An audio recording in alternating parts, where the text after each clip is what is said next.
Good afternoon, everyone, and welcome to Ask the Expert. Today, we're going to explore further sustainability and international travel, international education, and tourism.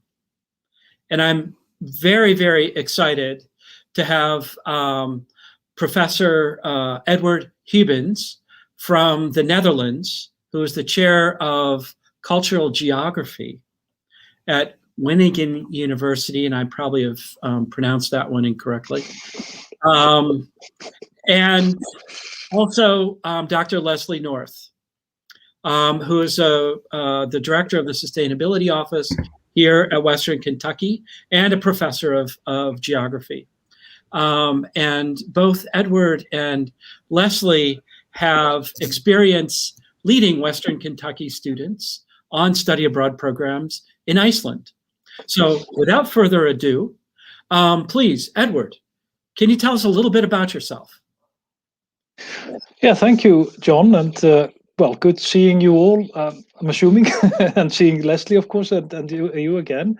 And so my name is, as you mentioned, Edward Huijbens, and I'm the chair of the Cultural Geography Group at Wageningen University in the Netherlands. But I am Icelandic originally, where I'm born and raised, but my father comes from Amsterdam and hence the surname.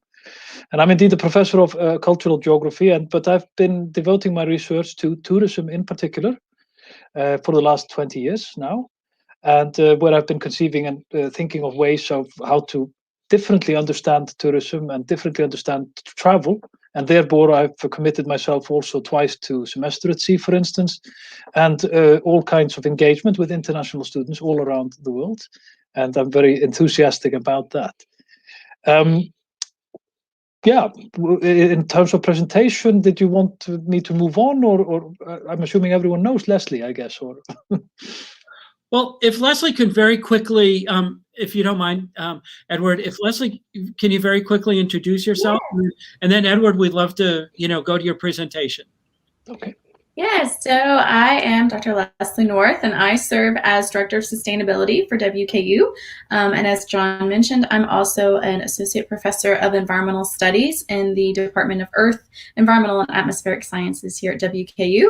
And then I certainly know Edward because, as you mentioned, he and I both he participates in our Iceland Study Abroad course and helps, guide us around through some of our experiences that we have there. And we've also worked together on some tourism projects, particularly figuring out ways to develop tourism sites so that we're really maximizing the benefits that we get with having people on those locations. Mm-hmm. So Edward, if you can go ahead and talk us through some of the ways that we can rethink tourism sustainably, I think that would be a wonderful kind of jumping off point for us. Yeah, no, absolutely. And I mean, that's building on some of my work, which I'm happy to present. And what we see here on the screen is a picture from Iceland. It's a famous picture from a volcano that erupted in 2010 called Eyjafjallajökull. We call it just E15. That's E and the 15 other unpronounceable letters, just for you guys. So E15, let's call it. Here it is erupting. And what happened as a consequence is that air traffic came to a grinding halt, literally overnight for a week, all over the planet. Quite the upset. Now, of course, we think of nothing of this. We look at what COVID has done. But what this picture symbolizes for me is, of course, the living earth upon which Iceland in particular is, where volcanic eruptions are very frequent, where basically rocks, magma, lava comes from underground and forms new rocks and new landscapes in the country every 4 years on average. And actually, if you look at the news, there is an ongoing volcanic eruption now next to the international airport of Keflavik. So indeed, what I see there is the earth as a very active thing living amongst us, changing our environment and changing our ways of living and being on our premises. Volcanic eruptions being one, can upset aviation and tourism. Zoonotic diseases like COVID coming in from bats, transforming completely the globe, literally overnight. And then, of course, what we have in terms of climate change at current, where we have all kinds of earth system structures that are transforming in ways we don't quite understand, but indeed the earth is talking back. It's saying something, and we are trying desperately to make sense of it and trying to understand it.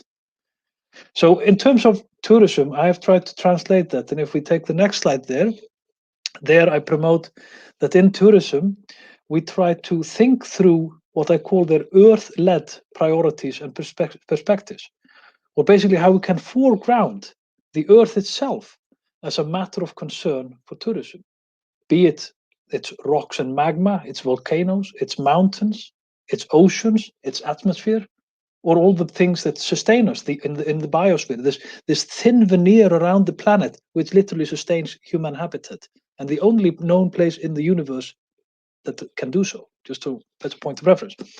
So we translated this into a book 5 years ago now. That's the book that comes up if you push the slide again, the Tourism and the Anthropocene. Now, Anthropocene is a label that's being used and debated, but and you can just Google just to see what is meant by that. Basically means that we are now so forceful agents, humanity itself, such a forceful agent that we are geological agents. We're transforming the earth. And actually the earth is transforming us back at the same time, as we illustrate. But what does it mean for tourism? And that's what we explore in that book, and I explore further in my work that in the final slide you'll see some references to. But the first, in the book we sketch 3 sort of scenarios for tourism that can be earth-led, that would be earth-led priorities. And the first one, if we push the button now, the first priority that we have, what we label these very sort of freely, is non-carbon tourism, or basically traveling without using carbon. Now, can you imagine it? Can you imagine going from A to B somewhere, let alone, and let's think internationally, without using any carbon? What would that look like? Instead of flying from New York to Amsterdam in 8 hours, as you can do, or actually from Bowling Green, I guess, to New York and then over to Amsterdam, you would actually do it by train, that is wind powered, and then take a sailing boat across. Now it will take you 2 weeks, but that becomes tourism that also incorporates the journey. So challenging you to think here in non-carbon tourism about the journey itself. What are we doing today? We are so compelled to think we are leaving A to get to B. We ignore completely the connection between the two as we cram ourselves into metal hulks and fly and shoot across the sky. It's almost like we're being teleported, you know? And we are so accepting of how we're being crammed in like sardines that we literally suffer almost through those whatever hours we need to fly. Unless, of course, you can afford a business class or first class ticket, which nobody really can. And all those who are doing that, they don't pay for it themselves anyway. Now, so non-carbon tourism is challenging you a little bit. How would just travel look like if we would prioritize these means? And in Europe, that's happening now. We are reinventing and reinstating, for instance, night trains with couchettes, where you sleep in beds overnight, you know, and you go to sleep in Amsterdam, you wake up in Innsbruck. That's the trip I'm going to take with my wife in June. Innsbruck, Austria. Beautiful. It's a way of life. It's a way of travel to actually do the journey as well.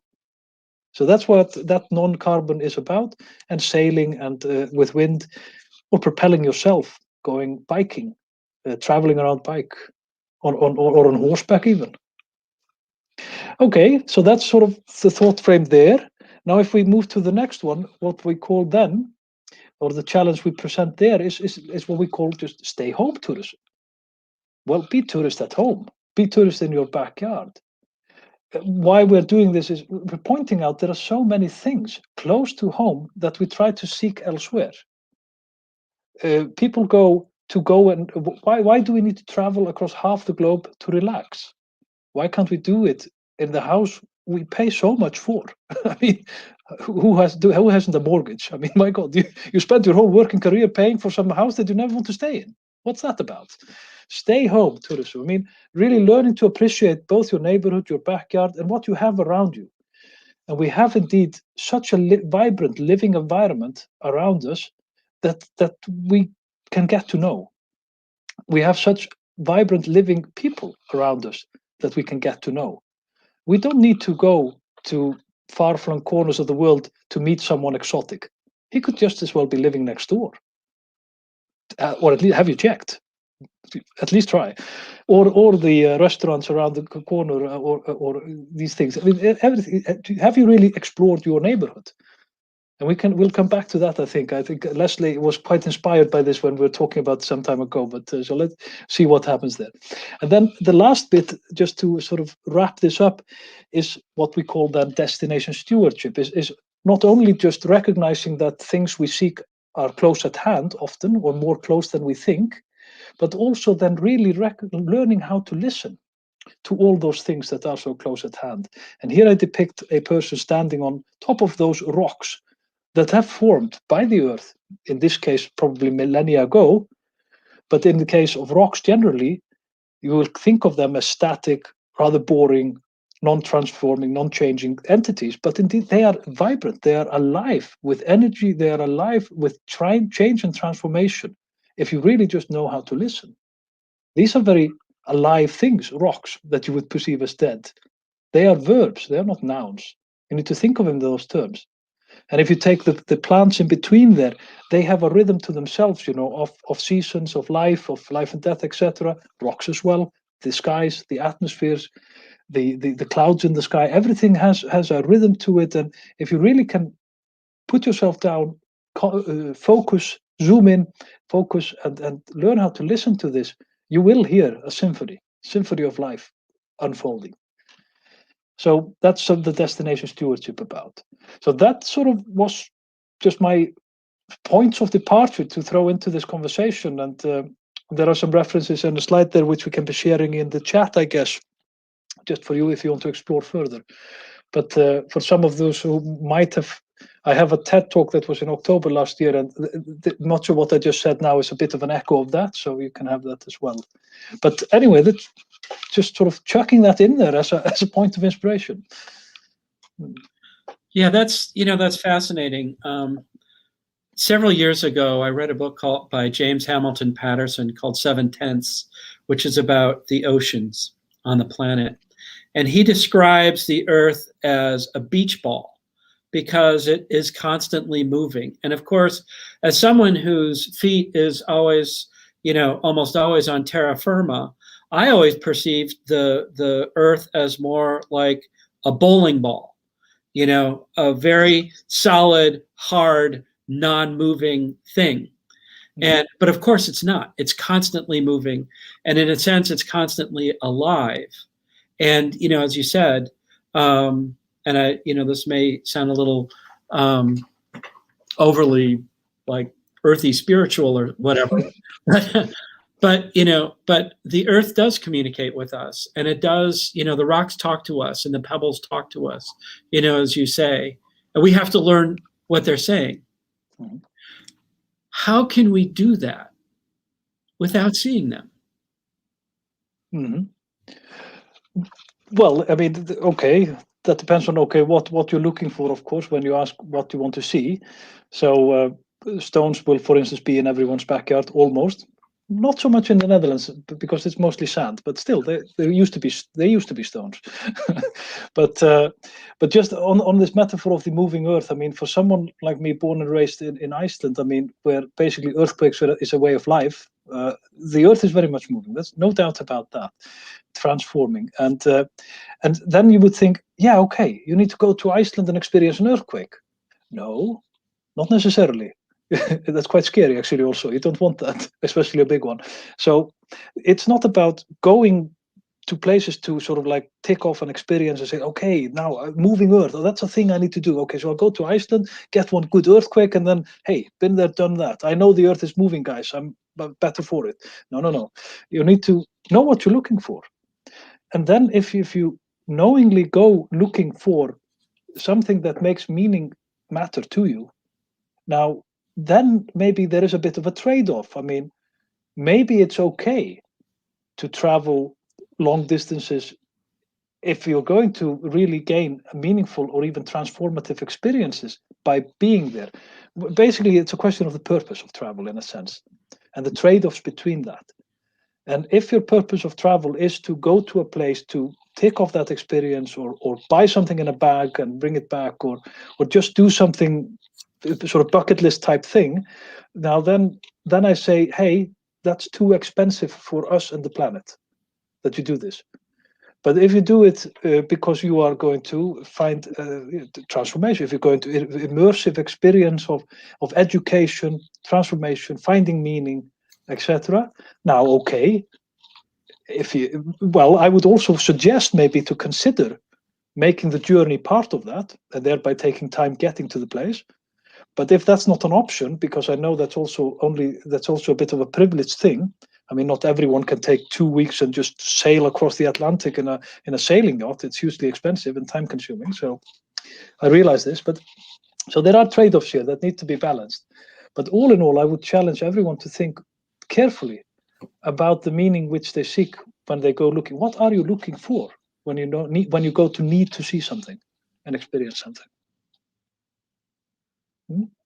Yeah, thank you, Edward. Leslie, what do you think about that as a faculty member who is, every day thinking about sustainability for our university? Mm-hmm. And also, having had the experience and is really committed to helping Western Kentucky students explore the world outside and learn from the world outside. Mm-hmm. What does that say to you about your motivation and how you build out your study abroad programs and learning opportunities? Right. I mean, I think Edward, hit it spot on in the sense that it really is about kind of weighing pros and cons when it comes to travel, particularly from a study abroad perspective, and tying things into the academics, that there is going to be a cost to the environment, particularly in carbon emissions, to taking a cohort of students to another location. For us and how we design our program it really is about making it part of that immersive experience. We interact with students from the location where we're going. We have professors, since our students know Edward because he comes with us and really gives his perspective. It's not about just taking a group of Americans, plopping them into another location, checking some boxes, so to speak, and then plopping back. One of the first questions I ask students when they apply for the program is what Edward mentioned, why are you wanting to go?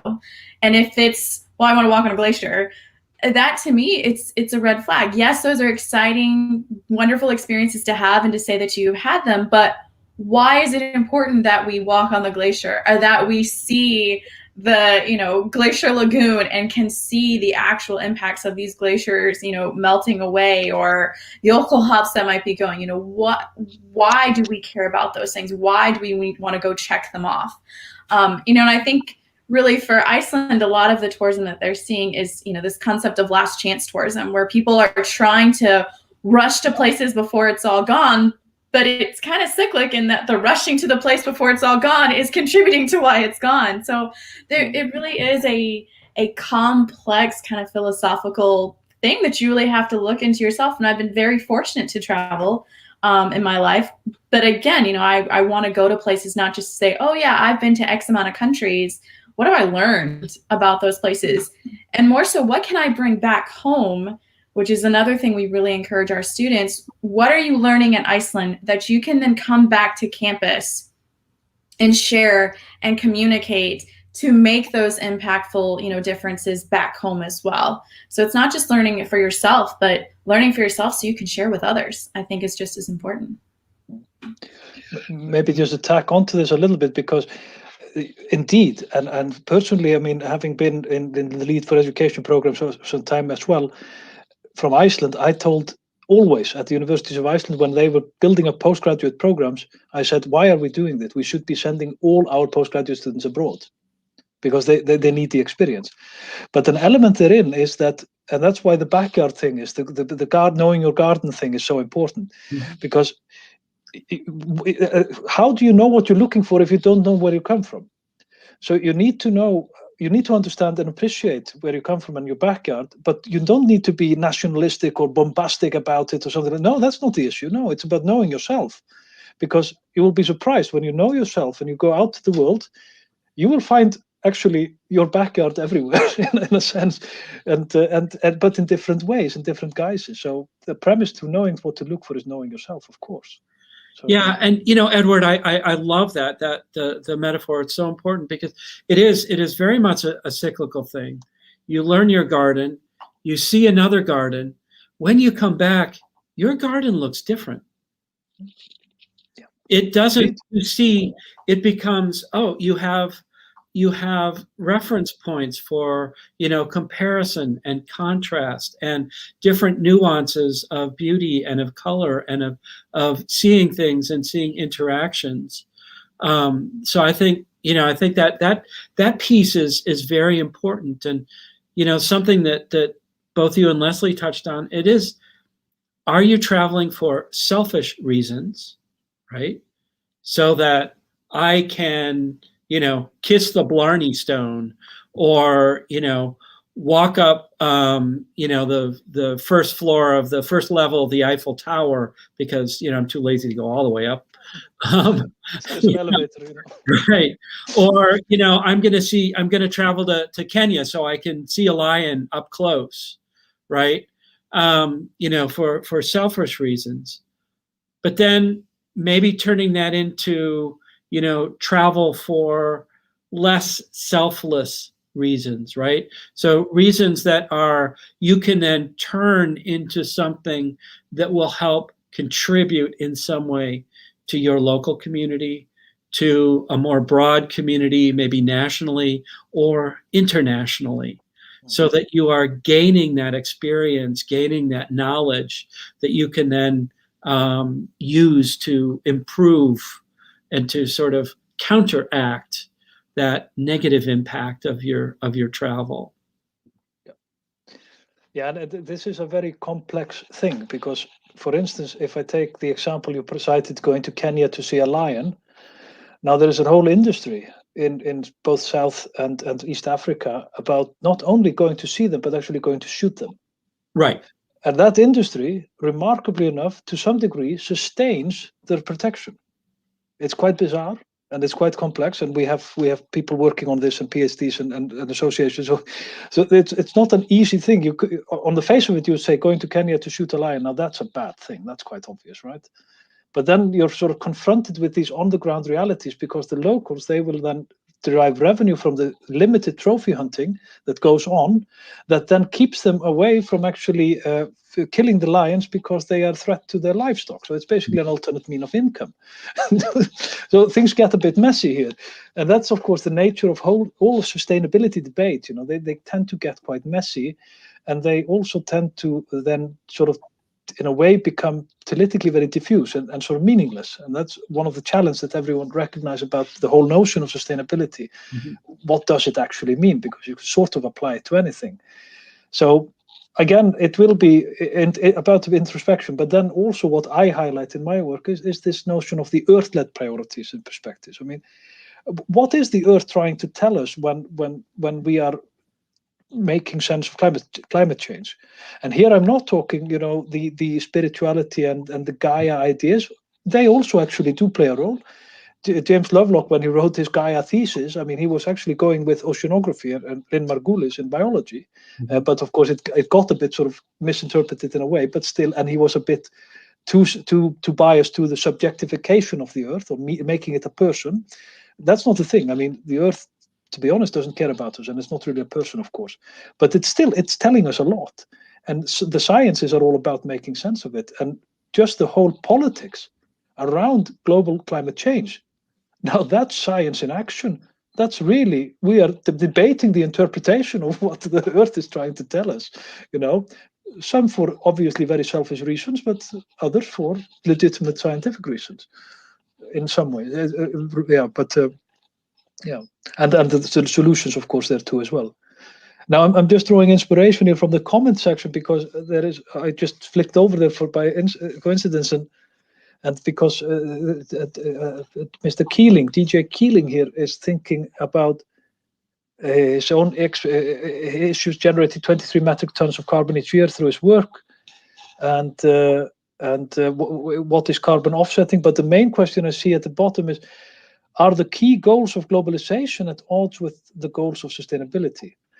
Now, here are two very vague but very all-encompassing terms that are being put together.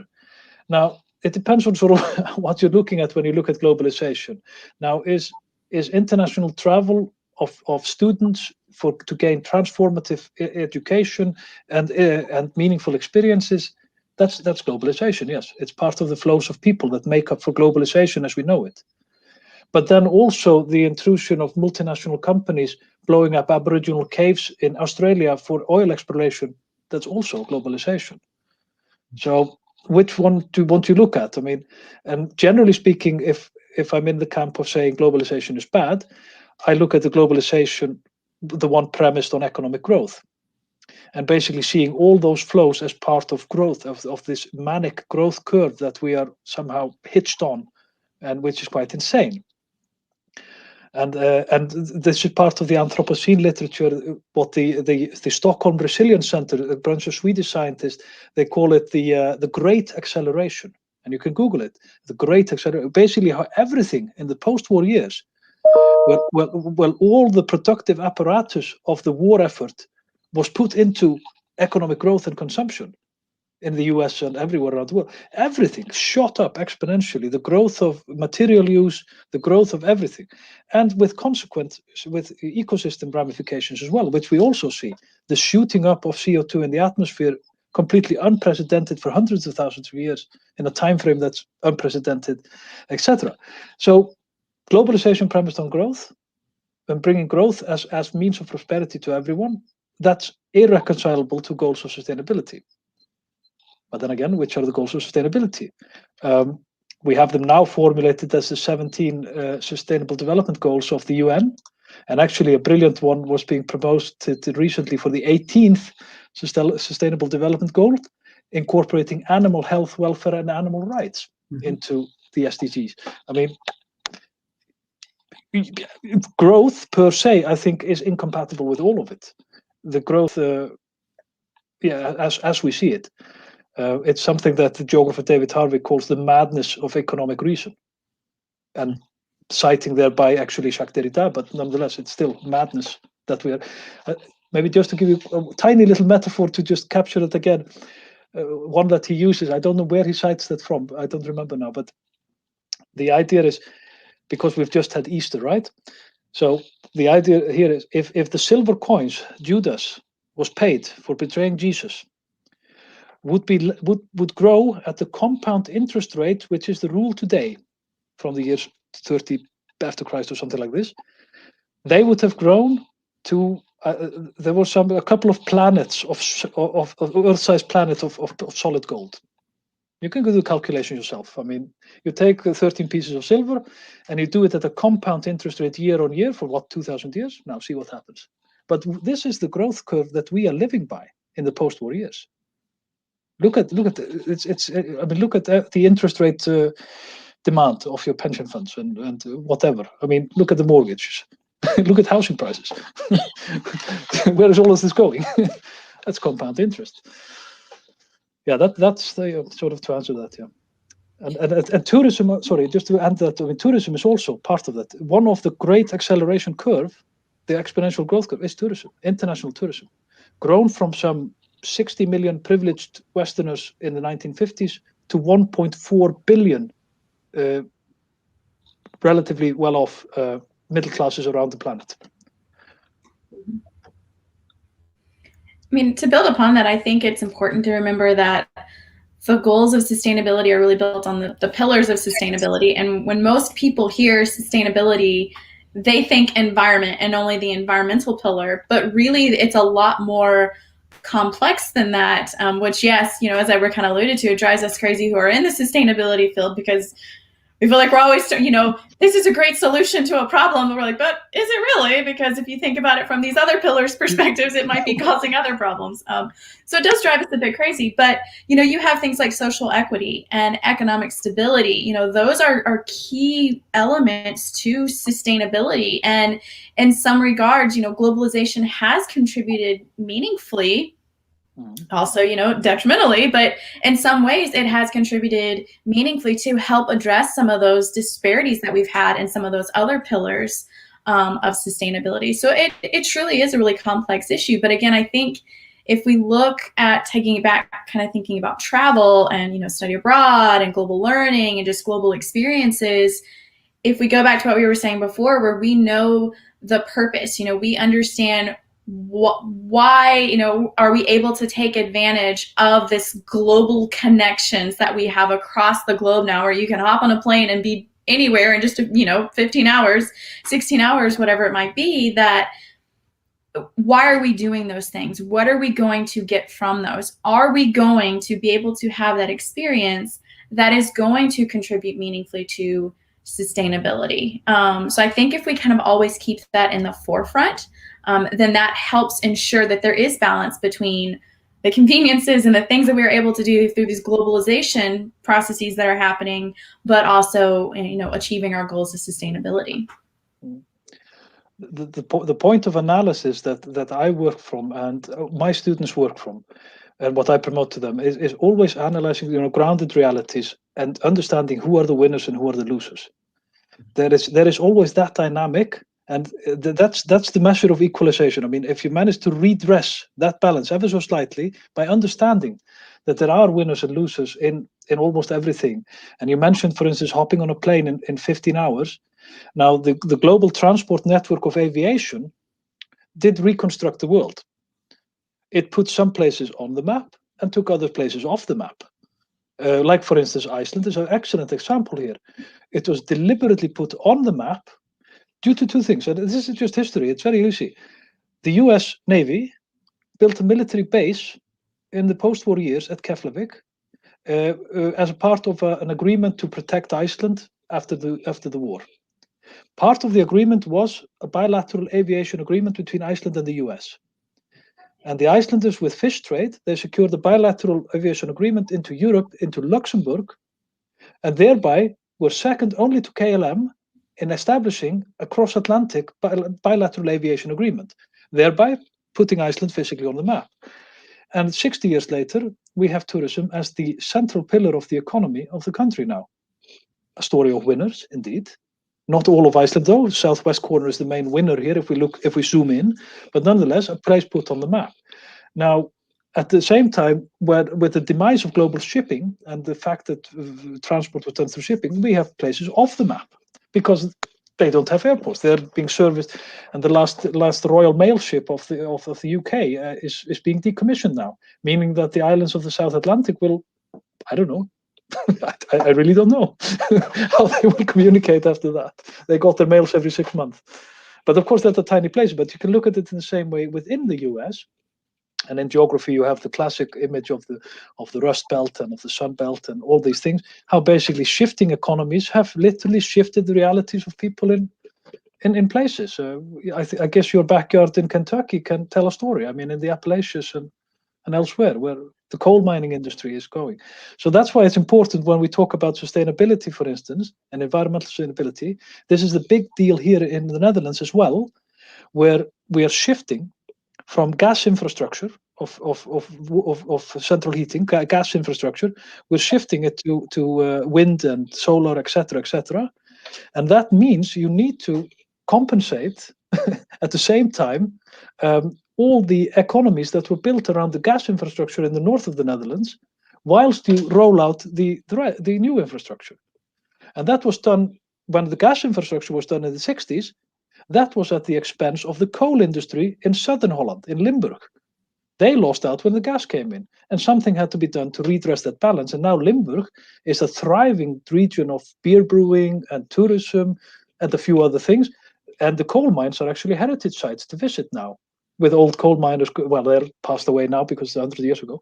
But you see what I mean? So if you recognize the dynamics of winners and losers and face it, then it's fine. Then because then you can put in the tools to redress it openly and honestly.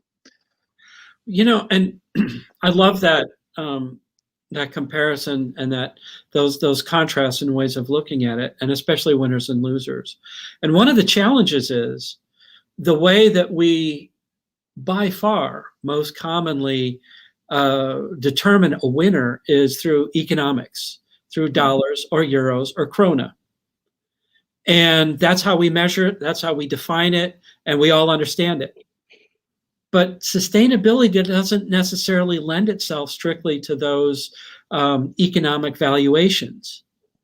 Is there some form of sustainability valuation that we can use? So on the one hand, we look at, okay, here is the economic, the euro or dollar impact. Here is the sustainability impact. And then we have two different currencies that we can use to make the choices of, who benefits and who pays and who loses. Because it seems right now that because so much focus has been on the economic benefit and clearly defined, that has come at the cost of sustainability. Yep. And is there a currency for that? Yeah, I think so. And actually, that's sort of the underlying point of much of what I was talking about before in my work. Learning how to appreciate how the earth is speaking, for instance. Mm-hmm. Learning to listen to more. And this is not a new invention in a sense, because the thing is, we have communities all over the world who have lived and made their lives in ways that are different from the Western way, which is the one that you just described. The problem with the currency, the problem with euros and dollars and kronas, is the fact that they are subjected to the compound growth. Right. They are locked into the compound growth. So you always have this moving target, ever moving target. And basically, your mortgage is just a nice example thereof. This ever, and the housing prices, the ever moving target of feeding the compound interest. Therein lies the problem with that particular valuation. But that evaluation is a very particular cultural thing. It has been very successful, and it has been successfully rolled out over the planet through the process of colonialization and etc. and globalization partly. But there are definitely other ways of doing and making meaning. And we have them from communities around the world, sadly, so many of which are being literally annihilated and have been through hundreds of years already.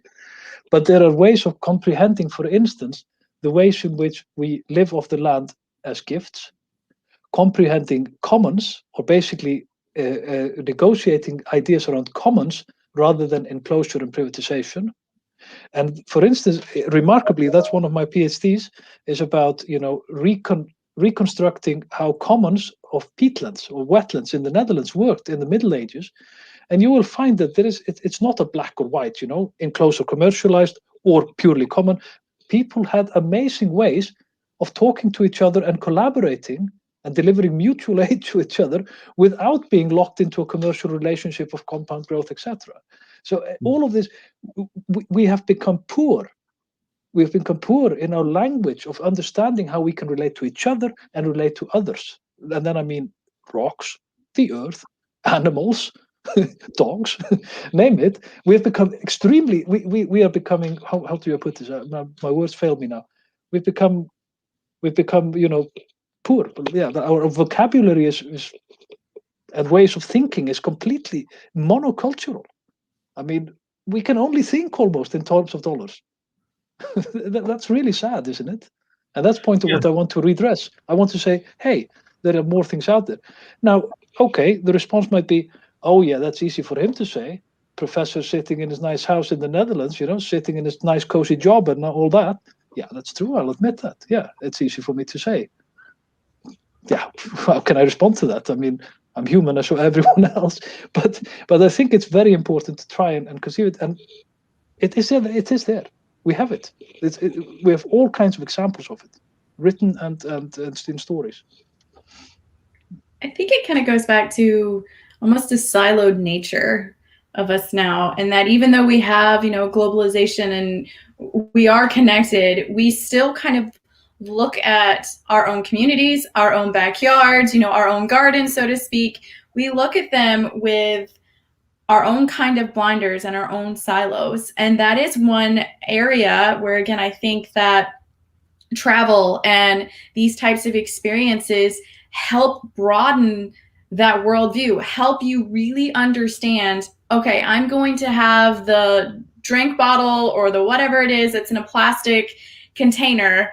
I'm going to, recycle it or do whatever. And then, if you go to another place where some of that recycling might end up, or you go, you see the outcomes of those decisions, it forces you to kind of break down some of those silos that you've probably put in your own, your own blinders, your own silos that you've created. And that's where I think the value added, those weighing the pros and cons, that's where that really becomes meaningful, that it's not just the dollar valuation, it's all of those other externalities that you can't really put a dollar value on, but that really are paying back over and over and over again. And again, it's like Edward was saying, seeing things, understanding what places are saying to us. When you see, or you hear stories, really thinking about what did you contribute to possibly, yes, this is a story and it's a problem that happened halfway across the globe, but were my decisions here locally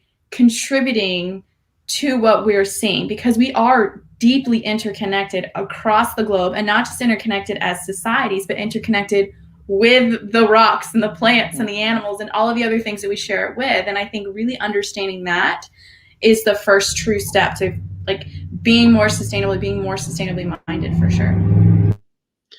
And for that, I will just ask you need time, and that's one thing that I think the society also needs. We need to slow down, and that's what COVID taught us a little bit, eh? Mm-hmm. Interestingly enough. Yeah, absolutely, and that goes into the compounding, because that's where time is money. Because it's right, and the compounding and we do need to slow down, and that kind of gets back to your first part about the journey, Edward. And if you don't mind, Leslie and Edward, I'd like to ask you something of a personal question.